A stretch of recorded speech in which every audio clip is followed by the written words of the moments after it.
आज मेरी चौथी शादी थी।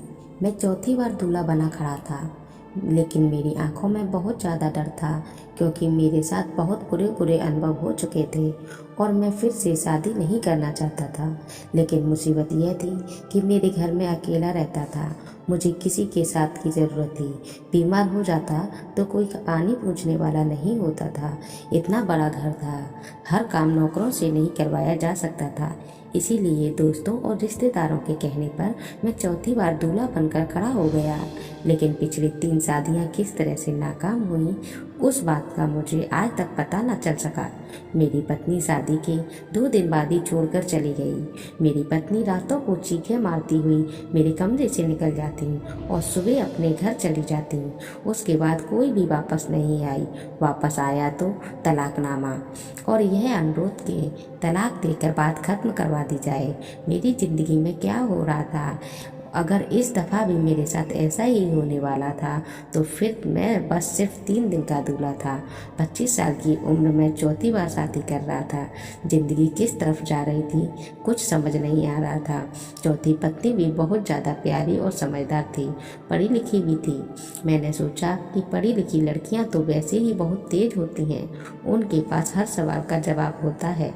पता नहीं वह मेरे साथ क्या करेगी, या पता नहीं मैं उसके साथ क्या करूँगा।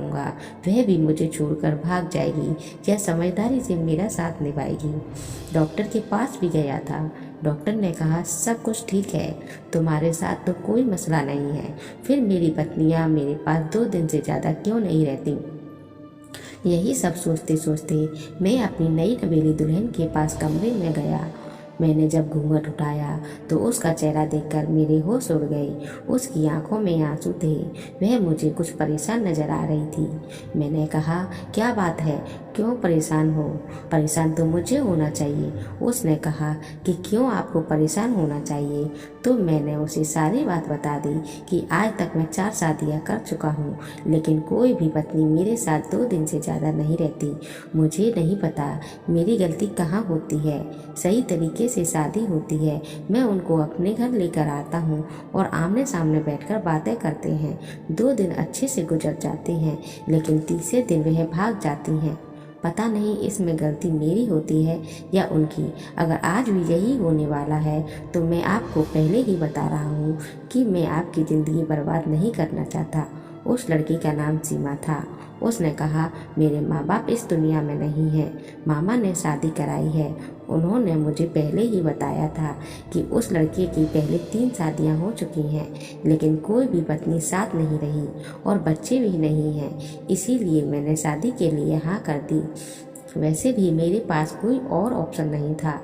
अगर आपसे शादी करके यहाँ ना आती तो मेरे मामा अपने दोस्त के बुद्धू बेटे से मेरी शादी करा देते। वो 45 साल का था और मैं उससे शादी करना हरगिज़ नहीं चाहती थी। इसलिए यहाँ पर आपके सामने मौजूद हूँ। पर आप क्या अजीब अजीब सी बहकी बहकी बातें कर रहे हैं? मैंने उसे कहा कि हाँ यही सच है, लेकिन जान लो इस बार मैं बहुत ही एहतियात से काम लूँगा। मैं सोफे पर सो जाता हूँ और तुम अपने तरीके से बेड पर आराम से सो जाना। 3-4 दिन एक दूसरे से बात भी नहीं करेंगे, एक दूसरे की तरफ देखेंगे भी नहीं। जब बात ही नहीं होगी तो मैं तुम्हें देखूंगा ही नहीं, तुम्हारे पास आऊँगा ही नहीं, तो फिर तो कोई मसला कैसे बनेगा? बस मुझे छोड़कर मत जाना। अब मुझ में इतनी हिम्मत नहीं है कि मैं बार बार किसी का चेहरा देखूं। मुझे तुम अच्छी लगी हो, तुम समझदार लगती हो, बस तुम ही मेरे साथ रह जाओ। मेरी पत्नी ने कहा मैं समझदार हूँ और मेरे पास वापस जाने का कोई रास्ता भी नहीं है। मैं पूरी कोशिश करूँगी कि मैं इस रिश्ते को निभा सकूँ। ऐसा नहीं होगा कि छोटी सी बात के लिए मैं आपको छोड़कर चली जाऊं। उसने मुझे कहा कि ऊपर वाले का नाम लेकर अपनी ज़िंदगी की शुरुआत करते हैं। कुछ नहीं होगा, सब अच्छा होगा। अगर हम एक दूसरे की किस्मत में लिखे हैं तो फिर कुछ भी गलत नहीं होगा। मैंने यह सब तो किया, लेकिन फिर भी अपनी पत्नी से कहा कि मैं सोफे पर ही जाकर सोऊंगा, क्योंकि मुझे पहली 3 पत्नियां छोड़कर जा चुकी हैं। पहले मुझे लोगों ने कहा कि वह तीनों गलत थी, उनका कोई चक्कर होगा। वह तुम्हें पसंद नहीं करती होंगी, उन्होंने तुमसे तुम्हारी दौलत के लिए शादी की होगी। इस तरह की बातें मुझे बताई गईं। लेकिन जब तीसरी पत्नी गई तो उसके बाद मुझे ऐसा लगता है कि मेरी ही गलती है, क्योंकि 3 दिन के बाद पत्नी चीखें मारते हुए मेरे कमरे से बाहर निकल जाती।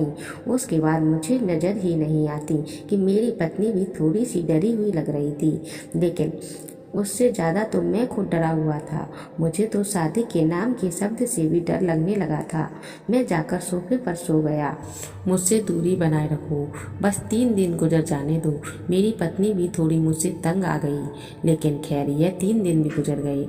मगर तीसरे दिन की रात भी कुछ ऐसा हुआ कि मैं हैरान रह गया। मैं सो रहा था कि किसी ने मेरे कंधे पर अपने हाथ का दबाव डाला तो मैं हड़बड़ाकर उठ बैठा। सामने का मंजर देखकर उछल पड़ा। वह मेरी पत्नी थी। मैंने कहा, क्या हो गया है? छोड़कर जा रही हो मुझे? जाने से पहले जगा रही हो? क्या तुम मुझे छोड़कर चली जाओगी? क्या गलती हो गई मुझसे इस बार? मैंने तो कुछ भी नहीं किया। मैंने अपनी पत्नी को गौर से देखा तो उसके माथे पर एक जख्म लगा हुआ था। मैंने कहा कि क्या हुआ है तुम्हें? किसने किया तुम्हारे साथ? मैंने किया है। क्या इसलिए तुम मुझे छोड़कर जा रही हो? मैंने एक सांस में सब कुछ बोल दिया।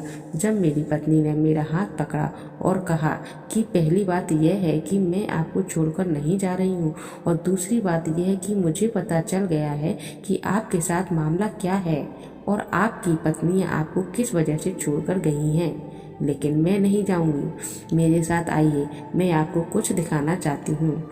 उसने मुझे अपने पास बिठाया और मोबाइल की स्क्रीन मेरी तरफ, उसमें शायद उसने कोई वीडियो बनाई हुई थी जो वो मुझे दिखाना चाहती थी।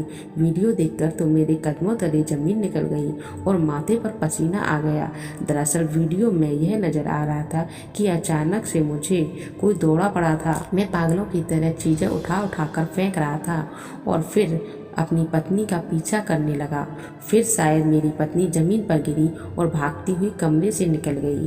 फिर हम दोनों ही वीडियो से गायब हो गए, लेकिन फिर वह वापस मेरे कमरे में आई और मैंने जब अपने आप को देखा तो हैरान रह गया कि मैं किस तरीके का अजीब तरीके से पेश आ रहा हूँ। उसके बाद वीडियो बंद हो गई। मैंने अपनी पत्नी को देखा और कहा कि यह सब मैंने किया है। तो उसने कहा कि आपको एक बीमारी है जिसमें आपको दौरे पड़ते हैं। मैंने उस बीमारी के बारे में ज़्यादा तो नहीं पढ़ा है, लेकिन कॉलेज में थोड़ा बहुत पढ़ा था, इसीलिए मुझे अंदाज़ा हो गया है।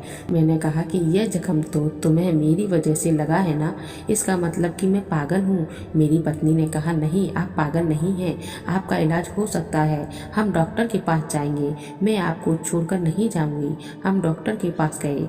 डॉक्टर ने भी कुछ ऐसी ही बातें बताई। उसने कहा कि यह बीमारी किसी को भी हो सकती है। यह बीमारी ज़्यादातर औरतों में होती है। इसका नाम हिस्टीरिया है, लेकिन यह मर्दों को भी हो जाती है। आपको भी है और इसकी कोई वजह नहीं। अपने दिमाग में अच्छी बातें सोचें। हम आपको दवाई देंगे, अपनी पत्नी के साथ रहें। आपको मोहब्बत की ज़रूरत है और आप बिल्कुल ठीक हो जाएंगे। और ऐसा ही हुआ। मेरी पत्नी ने मेरा ख्याल रखा। अक्सर उसको जख्म लगे हुए होते क्योंकि मुझे दौरे पड़ते थे और मैं सुबह यह भूल जाता था, लेकिन फिर भी मेरी पत्नी ने मेरा साथ निभाया और प्यार, मोहब्बत और सेवा से मुझे बिल्कुल ठीक कर दिया। फिर काफ़ी अरसा गुजर गया कि मुझे कोई दौरा नहीं पड़ा। उसके बाद हम लोगों ने भी नॉर्मल लोगों की तरह रहना शुरू कर दिया। दरअसल मुझे वाकई इतने खतरनाक दौरे पड़ते थे, मेरी आवाज़ भी बदल जाती थी और मैं बिल्कुल पागल हो जाता था, सामने वालों पर हमला कर देता। लेकिन मेरी यह पत्नी समझदार थी जिसने सब कुछ बर्दाश्त किया, इसलिए यह सब कुछ आसान नहीं था। वो मेरे लिए बहुत परेशान रहती, लेकिन ठीक होने के बाद मैंने उसको अपने दिल और अपने घर की मालकिन बनाकर रखा था। इतनी खुशियाँ देने का इरादा किया कि वो सब भूल जाए, क्योंकि वह वाकई खुशियों की हकदार थी। तो दोस्तों, उम्मीद करते हैं आपको हमारी कहानी ज़रूर पसंद आई होगी। आपका क्या कहना है इस कहानी के बारे में, हमें कमेंट करके ज़रूर बताएं। वीडियो को लाइक कर दीजिए। इसी तरह से कहानियाँ लगातार देखने के लिए चैनल को सब्सक्राइब करके बेल को ऑल पर सेट कर लीजिए, ताकि आने वाली वीडियो का नोटिफिकेशन आपके पास तुरंत पहुँचे। मैं मिलती हूँ आपसे अगली वीडियो में, तब तक के लिए धन्यवाद।